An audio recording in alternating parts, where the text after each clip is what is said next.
नमस्कार मित्रांनो, सुस्वागतम. मुरंबा मालिकेच्या आजच्या भागामध्ये आता अक्षयच्या हातावर तो चाकू मारल्यामुळे त्यातून खूप रक्त येत असते. रमा धावतच येते आणि आपल्या बॅगमधील रुमाल अक्षयच्या हाताला बांधते. तेव्हा आता अगदी तिला वाईट वाटलेलं असतं. तिला आता अक्षयपेक्षा जास्त त्रास होत असतो, कारण अक्षयवर तिचं नितांत प्रेम असते. तर आता अक्षयला असं वाटतं की ही खोटं नाटक करते. रमा त्यावर हुंकर मारत असताना अक्षय लगेच आता आपला हात बाजूला काढून घेतो आणि म्हणतो की काय गरज नाही हे सर्व खोटं प्रेम दाखवण्याची. रमाने विचारलेलं असतं की दुःख का. अक्षयने रागाने हात काढलेला असतो आणि म्हणतो की सोडाओ, ही नाटकं तुमची बंद करा.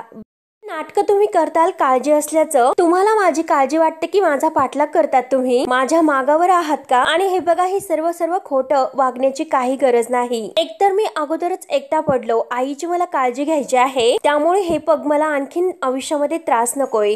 अक्षयचा जीव अगदी कासावीस झालेला असतो, कारण एकतर आता त्याच्या मागे खूप टेन्शन असते आणि त्यात आता हाताला होणाऱ्या वेदना यामुळे अक्षय पूर्णपणे कासावीस होऊन गेलेला असतो. आणि त्यात म्हणजे रमा त्याला सोडून गेली याचं एक खूप मोठं दुःख असतं. त्यामुळे तो आता रमाला हे सर्व म्हणतो. अक्षय अगदी वैतागलेला असतो आणि म्हणतो की हे बघा, पुन्हा माझ्या मागे येऊन मला त्रास देण्याचा प्रयत्न करू नका. बाद झालं, मला नाही सहन होत. आणि काय गरज होती नोकराच्या हातून तुम्ही मुरंबा आईसाठी पाठवलं. आईची खोटी काळजी करण्याचं काय गरज होती. आणि जर तुम्हाला आईची माझी इतकीच काळजी वाटत होती तर तेव्हाच घर सोडून जायचं नव्हतं. तेव्हा सुद्धा आणि आता सुद्धा. तेव्हा रमा म्हणते की वाईट वाटतं तर तेव्हाच तुम्ही थांबवायला हवं होतं. हक्काने तुम्ही का थांबवलं नाहीत. तर अक्षय म्हणतो की मी का थांबवणार. तुम्हाला कोणत्या हक्काने मी आणखीन थांबवू. हक्काने प्रेम केलं होतं, मग आणखीन काय थांबवायला हवं होतं. त्यामुळे सोडावो. हेक्तर मला तुमच्यासारखं खोटं वागता येत नाही आणि खोटं बोलता सुद्धा येत नाही. इकडे मात्र खोटी काळजी असल्यासारखं दाखवायचं की पगार मी तुमचा लवकर देईल आणि तुम्हाला आज सुट्टी देईल. आणि तिकडे मात्र अण्णासाहेबांचे कान भरायचे आणि अण्णासाहेब मात्र फोन करून वाटेल तसं मला बोलतात आणि हे असं मला नाही जमणार. पैशासाठी मात्र तुमच्यासारखं किंवा त्यांच्यासारखं कुठे दरोडा सुद्धा मला टाकता येत नाही. आणि हे बघा, तुम्ही फक्त आणि फक्त माझ्याशी नाही तर आरोहीशी सुद्धा खोटं बोललात. आरोहीला काय सांगितलं आरोहीला. तुम्ही घरी परत येणार आहात ना. खोटं बोलतात तुम्ही माझ्या मुलीशी. अक्षय आता अगदी रागाने हे सर्व रमाला बोलत असतो. कशाला हे सर्व आशा तिला लावून ठेवतात. आणि हे बघा, आरोही ट्रिपवरून परत येते, मग मी तिला काय सांगू. आणि हे बघा, माझ्याकडे सांगण्यासाठी काही नाही. तुम्ही तिला एक फोन करा आणि तिला सांगा की तुझी आई खोटं बोलली म्हणून तू राहा आणि तुझं जे काही नशीब असेल ते तुझ्यासोबत, असे तुम्ही तुमच्या तोंडाने आरोहीला सांगा. त्यामुळे बास करा, मी तुमच्या पुढे आज हात जोडतो. खरंच हे सर्व थांबवा. गेला होतात तुम्ही माझ्या आयुष्यामधून, मग का कशाला आलात पुन्हा. काय गरज होती माझ्या आयुष्यामध्ये येण्याची आणि मला आणखीन त्रास देण्याची. जे काही उरलं सुरलेलं आहे ते सगळं थांबवा आता. अक्षय अगदी दात खात हे सर्व बोलत असतो. रमा मात्र अगदी डोळ्यात पाणी आणत शांतपणे हे सर्व ऐकून घेते आणि फक्त ती अक्षयकडे एकटक पाहत असते. डोळ्यामध्ये पाणी असतं. अक्षयच्या वेदना तिला समजत असतात. अक्षय खूप रडत असतो आणि अगदी रागाने तो आता रमाने बांधलेला रुमाल सुद्धा आपल्या हाताचा सोडतो आणि त्याला इतक्या वेदना होतात तरी सुद्धा सहन करतो. त्याचा तो चेहरा बघून रमाला इतकं वाईट वाटतं. तेव्हा आता अक्षय म्हणतो की नकोय, मला ही मलमपट्टी सुद्धा नकोय. एकतर अगोदरच इतक्या जखमा दिलेल्या आहेत आणि त्यात म्हणजे ही आणखीन एक. या जखमा मी एक वेळेस सहन करेल, परंतु ही खोटी मलमपट्टी नकोय. तेव्हा अक्षय आणि रमा एकमेकांकडे बघतात तर अक्षय उठतो आणि तेथून अगदी आपल्या हातातून रक्त येत असते आणि तेथून तो जायला निघतो. तो जात असतो. रमा सारखी डोळे भरून त्याच्याकडे पाहत असते. तेव्हा आता अक्षयने फेकून दिलेला रुमाल रमा उचलते आणि त्या रुमालकडे बघत आता अक्षय जे काही बोललेलं आहे ते सर्व क्षण आता रमाला आठवतात. रमाच्या डोळ्यातून खळखळ पाणी वाहत असतं. रमाला खूप वाईट वाटतं. अक्षय तिला खूप काही बोलला, जे काही तिची काही चूक नसताना तिने घर का सोडलं याचं कारण तो अगदी माहिती करून न घेताना तिच्यावर इतके आरोप मात्र अक्षयने केलेले असतात. ते प्रत्येक आता रमाच्या डोळ्यासमोर येतात. त्यानंतर आता इकडे अण्णा आणि इरावती यांचा फोन होतो. इरावतीने आता अण्णांना जेथे भेटायला बोलावलेलं असतं तर अण्णा तेथे येतात. तर इरावती हसतच आता आपल्या मोबाईलमध्ये बघत हसत अण्णांच्या मागून येते आणि हात जोडून त्यांच्यासमोर उभी राहते आणि अण्णांना नमस्कार करते, हसत असते. तर अण्णा रागाने विचारतात की काय काम आहे तुमचं? एकतर ऑलरेडी तुम्ही लेट आला आहात, त्यामुळे कामाचं जे काही असेल ते बोला, एकतर मला खूप घाई आहे. तर इरावती म्हणते, अण्णासाहेब हे बघा, घाई तर सगळ्यांनाच आहे, परंतु हे बघा, मी ज्या कामासाठी आले तर त्या कामासाठी तुम्ही अजून थोडा वेळ थांबू शकता. त्यावर आता अण्णा म्हणतात की हे बघा, कामाचं जे आहे तर ते बोला. तर आता लगेच इरावती म्हणते अक्षय आणि रमा. तर अण्णा विचारतात की त्याचं काय? इरावती म्हणते की हे बघा, अक्षय आणि रमा या दोघांना वेगळं करणं हे एक म्हणजे कारण जरी एक असले, या दोघांना वेगळं करण्याचा उद्देश जरी आपला एक असेल तरी मात्र आता मुरंबा म्हणजे हे बघा, त्याचं कारण मुरंबा. तेव्हा आता अण्णांना काही कळत नसते. तेव्हा आता इरावती जे काही आहे ते सर्व अण्णांना समजावते. अण्णा आता विचार करतात. तेव्हा इरावती सांगते की 7 वर्षापूर्वी मात्र ज्याचं पॅटर्न हवं होतं, तर तो मुरंबा मात्र रमा आणि अक्षय यांनी कुणालाच विकला नव्हता. आता जर अक्षयने रमाला ते विकले, अक्षयला काही पैसे मिळतील आणि तुमच्या बॉन्डचे जे 5 लाख रुपये आहे, अक्षय मात्र ते पैसे तुम्हाला परत करून अक्षय आणि अक्षयची फॅमिली कायमची पाचगणी सोडून निघून जाईल. त्यामुळे अक्षय हा रमासमोर कधीही परत येणार नाही. त्यावर आता हे सर्व ऐकल्यानंतर अण्णा विचारतात, आता मात्र अक्षय हा जो काही विचार आहे तो करायला तयार आहे का? म्हणजे त्याचा ब्रँड तो विकायला तयार आहे का? त्यावर आता इरावती म्हणते की हे बघा, त्याचं मन वळवण्याची जबाबदारी माझी असेल. रमाने हा ब्रँड विकत घेतला किंवा रमाने हा ब्रँड विकायला तयार झाली तर तेच जास्त महत्वाचं आहे आणि त्याची जबाबदारी तुमची असेल. साम दाम दंडभेद या सगळ्याचा वापर करून मी अक्षयचं मन वळवण्याचा प्रयत्न करेल, त्यामुळे विश्वास ठेवा माझ्यावर. असे बोलून इरावती आपला हात अण्णांच्या हातामध्ये देण्यासाठी पुढे धरते. अण्णा आता तिच्याकडे पाहत असतात. इरावती हसून आपला हात पुढे धरते. केव्हा अण्णा तिच्या हातामध्ये हात देतील आणि हा सगळं काही करायला ते तयार होतील. त्यानंतर रमा आता एकटी आता येत असते. तिला सारखं आता अक्षयचं ते बोलणं आठवत असते. आता तिच्या डोक्यामध्ये अगदी धक्का तिला बसलेला असतो. अक्षय जे काही बोललेलं आहे ते. आता मात्र अण्णा हे इरावतीच्या हातामध्ये हात देतात. तर आता त्यांच्या मागून रमा तेथे येत असते. रमा मात्र आता आपल्या विचारत असते आणि पुढे मात्र रमासमोर अण्णा आणि इरावती एकमेकांमध्ये सामील होतात. रमा आणि अक्षय दोघांना वेगळं करण्यासाठी. आणि त्याच वेळेस आता रमाचं लक्ष मात्र पुढे जाते. आता अण्णा हे समोर दिसतात. आता रमाला तर धक्काच बसतो की अण्णा इथे काय करतात. रमा धावतच आता अण्णांच्या मागून येते. आता इरावती तेवढ्या तेथे निघून गेलेली असते. रमा काही इरावतीला बघत नाही. तेव्हा मात्र आता अण्णा हे धक्क्याने जेव्हा मागे बघतात तर रमाला बघून ते घाबरतात. त्यांना असं वाटतं की रमा आता नक्की तिने आपल्याला बघितलं तर नसेल ना. रमा डायरेक्ट विचारते की अण्णा तुम्ही इथे काय करतात? तेव्हा आता अण्णा रमाला विचारतो की तू इकडे काय करतेस? तेव्हा रमा म्हणते की काही नाही, मी फेरफटका मारायला आले होते. खूप दिवसांनी मी एकटी बाहेर पडले, त्यामुळे मला बरं वाटलं. आणि हे बघा अण्णा, मगाशी मी तुम्हाला जे काही बोलले त्याचं तुम्हाला इतकं वाईट वाटलं असेल की खरंच त्याबद्दल सॉरी. अण्णा मात्र आता ह्याच टेन्शन मध्ये असतात. आता मात्र अण्णा काही सांगायला तयार नसतात. रमा विचारते की अण्णा तुम्हाला काय झालं?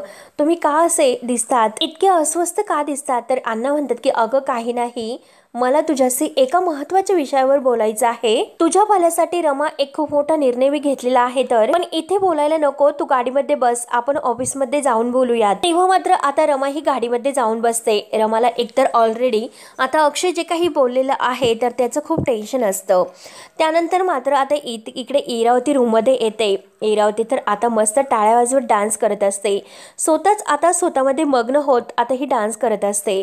आणि तेवढ्यात मालविका दरवाजा उघडून त्यांच्यासाठी आता दोघींसाठी चहा वगैरे घेऊन येते. आता इरावतीला हा डान्स करताना बघून आता मालविकाला तर खूप हसायला येते. मालविका विचारते की काय झालं? इतका आनंद आणि इतका उत्साह, इतका सळसळता उत्साह कशावरून? नक्की काय झाले? तेव्हा इरावती हसते आणि चहा वगैरे घेते. आता तो चहाचा स्ट्रे आणि ते जे कप हातात घेतलेला आहे तो बाजूला ठेवते आणि मालविकाला म्हणते की अगं, माझ्या ह्या सळसळत्या उत्साहाचं कारण सुद्धा तसंच आहे. नुसता सळसळता हा उत्साह नाही, विजयाची पहिली पायरी आहे. तर अगं तुला नाही कळणार, पण तू सुद्धा या आनंदात सहभागी हो. तेव्हा आता मालविका तर खुश होते. मालविका विचारते की इतका आनंद, परंतु नक्की काय झाले ते मला तरी सांगा. तर इरावती खुशून म्हणते की झाले असे की तो अण्णा आहे ना, अण्णासाहेब कर्णिक यांनी आपल्या प्लॅन मध्ये सहभागी होण्याचं अगदी वचन दिलेलं आहे. तर या सगळ्यासाठी तो तयार झाला.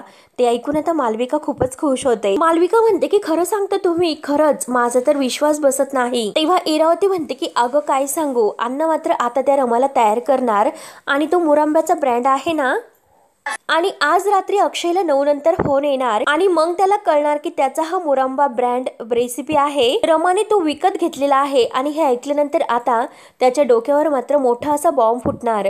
तेव्हा आता हे ऐकून आता मालविका तर खूप खुश होते आणि इरावती तर झालेलीच असते। आता हे सर्व ऐकून मालविका म्हणते की वाव, खरंच इतक्या दिवसातून फायनली मी काहीतरी चांगलं ऐकलंय, त्यामुळे हे बघा मॅम, आजचा दिवस खूपच चांगला आहे।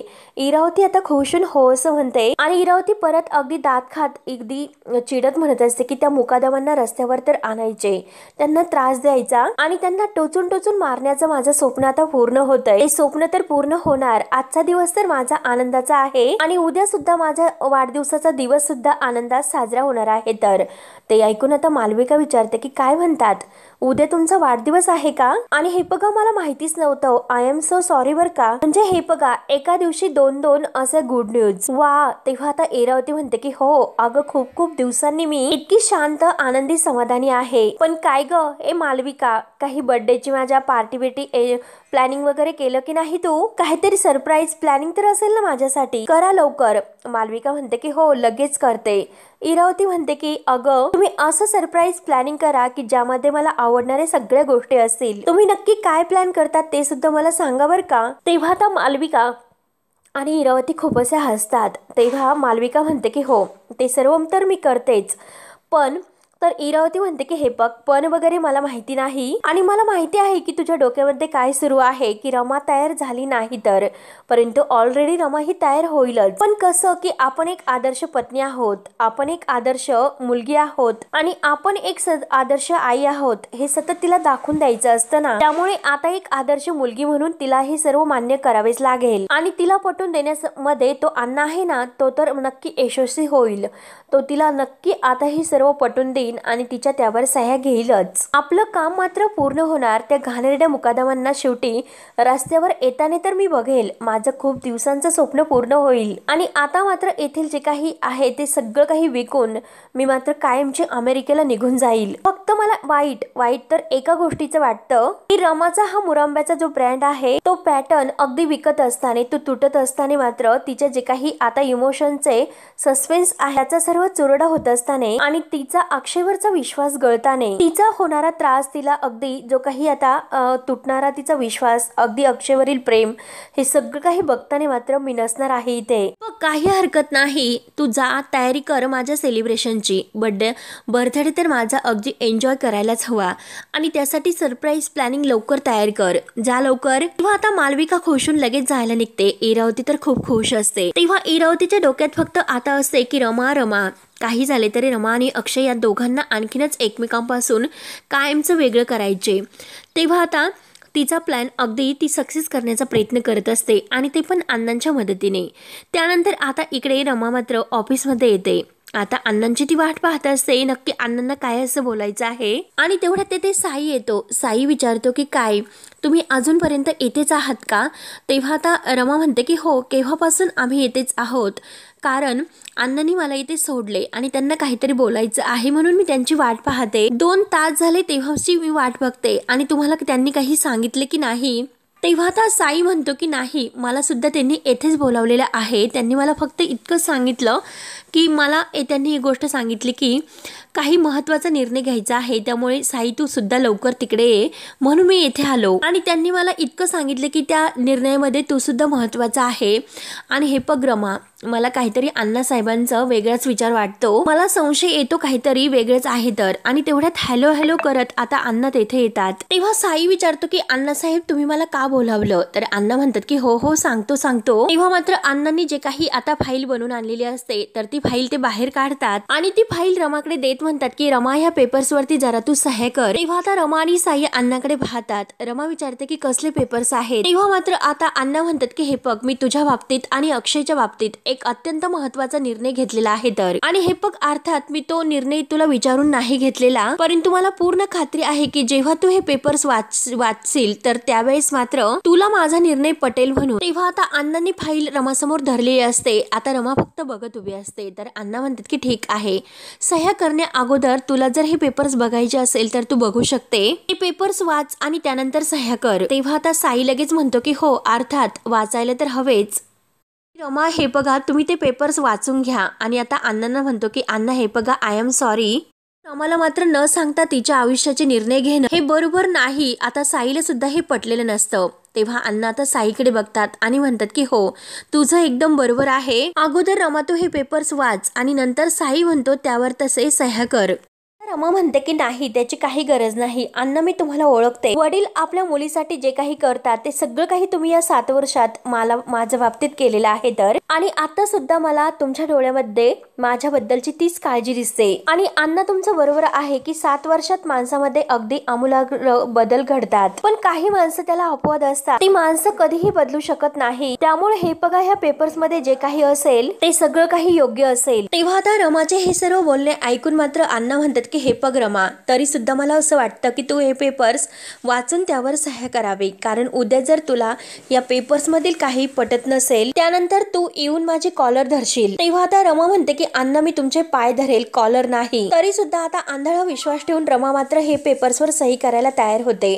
परंतु साईचं मन मात्र अगदी त्याला खात असते. तेव्हा तरी सुद्धा आता तो अण्णांना म्हणतो की हे बघा, त्या मात्र पेपर वाचायला तयार नसतील, परंतु तुम्ही नक्की पेपरमध्ये काय आहे हे तर सांगू शकताल ना. नक्की त्या पेपर्स मध्ये काय लिहिलेलं आहे ते. तेव्हा रमा लगे डायरेक्ट साईला म्हणते की साई, तुम्ही हे काय बोलतात. तेव्हा आता साई म्हणतो की हे बघा रमा, थांबा. तुम्हाला माहिती नाही की येथे काय झाले ते. मला बाहेर अण्णासाहेबांची सेक्रेटरी भेटली होती आणि मी तिला विचारलं की अण्णासाहेब कुठे आहे ते.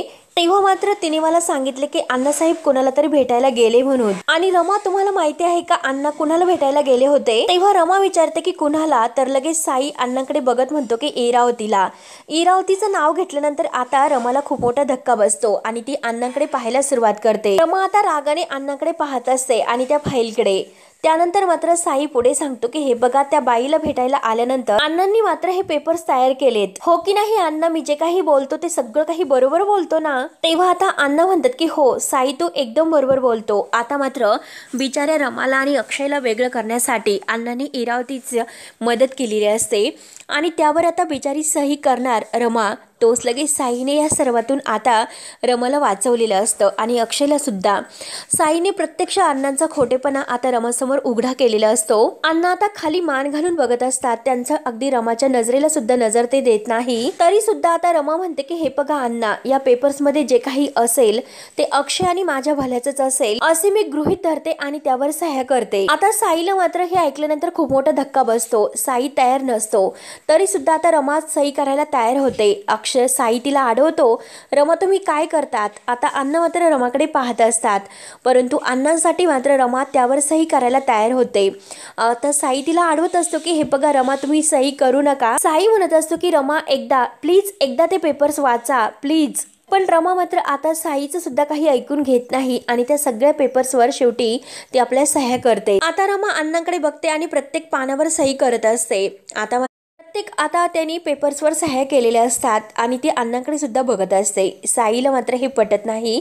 साई रमाला अडवण्याचा खूप प्रयत्न करतो, परंतु रमाने मात्र काही ऐकलेलं नसतं आणि शेवटी अण्णांसाठी तिने आता ह्या पेपर्सवर अक्षय आणि तिचं त्यात भलं आहे असे समजून मात्र आता सह्या त्यावर केलेल्या असतात.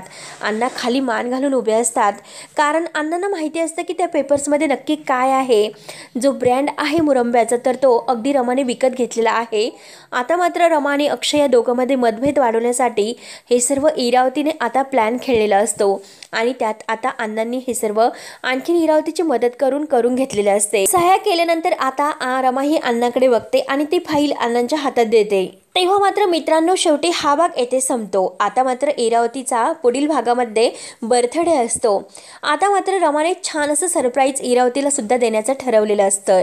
आता घरातील मालविका आणि सगळ्यांनी इरावतीच्या बर्थडेची खूप छान अशी तयारी केलेली असते आणि आता तयारी इतकी छान केलेली असते. पण त्याच वेळेस आता अक्षय हा केक कापण्यासाठी विचारतो की केक कुठे आहे. इरावती केक कापायला तर अगदी तयार असते, कारण इरावतीला खूप आता आनंद झालेला असतो आणि त्यात म्हणजे तिचा बर्थडे. म्हणून आता लगेच अक्षय विचारतो की केक कुठे आहे. तर मालविका म्हणते की केक ऑन द वे आहे आणि तेवढ्यात मात्र लाईट जाते. आता लाईट गेल्यानंतर आता घरातील सर्वजण खूप घाबरतात आणि तेवढ्यात मात्र रमाही त्या अंधारात अगदी मेणबत्ती त्यावर लावलेली एक आता मस्त केक घेऊन येते आणि आता हॅपी बर्थडे टू यू असं मात्र ती इरावतीला विश करत तेथे आता अगदी हे सर्व बोलत येते. Happy birthday to you. आता इरावती बघतच असते. इरावतीला तर रमाला बघून खूप असा राग येतो. आता रमा मात्र टेबलवरती केक ठेवते आणि इरावतीकडे बघत असताना लाईट येते.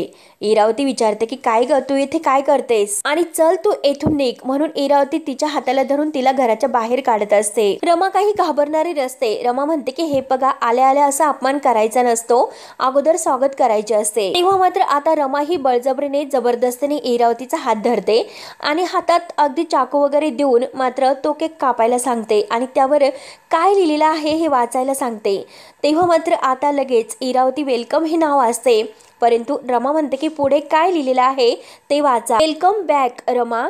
तेव्हा आता ही नावं ऐकल्यानंतर मात्र आता इरावतीला खूप मोठा धक्का बसतो. तेव्हा आता जोरात इरावतीचा हात हिसकावत मात्र रमा म्हणते की थँक्यू आणि बळजबरीने मात्र जबरदस्तीने तो केक इरावतीला कापायला सांगते. आता रमा मात्र तो केक आता इरावतीकडून कापून घेते आणि इरावतीच्या तोंडात अगदी जबरदस्तीने तो केक अगदी भरवत तिला अगदी तिच्या तोंडामध्ये कोंबत असते. तेव्हा अक्षय मात्र हे सर्व पाहत असतो. आता मात्र रमाने ठरवलेलं असतं की इरावतीला आता तिच्या बर्थडेच्या दिवशी इतकं मोठं सरप्राईज प्लॅनिंग द्यायचं आहे, कारण इरावतीचं खरं रूप मात्र सगळ्यांच्या समोर यायलाच हवे असे आता रमाने ठरवलेले असते. आज वाढदिवसाच्या दिवशी मात्र आता रमा अक्षय समोर इरावतीचा खरा चेहरा आणणार असते आणि आता जे काही आता ही इरावती सोबत वागत आहे तर तिच्या पापाची शिक्षा असते. तेव्हा मात्र अक्षय फक्त बघत उभा असतो. पार्वती, आजी आणि सीमा आणि राणी यांना तर खूप असा आनंद होतो. आता त्या अगदी खुश होऊन टाळ्या वाजवत असतात. रमाने मात्र आज ह्या इरावतीची चांगली जिरवली असते. तिला असं वाटत असते की आज मी खूप खुश आहे, परंतु रमाने येऊन मात्र तिचा सर्व काही आता वाढदिवसाचा पूर्णपणे वाट लावून टाकलेली असते. तेव्हा आता मित्रांनो पुढे काय होतं हे बघण्यासाठी आपल्या चॅनलला नक्की सबस्क्राईब करत राहा. धन्यवाद.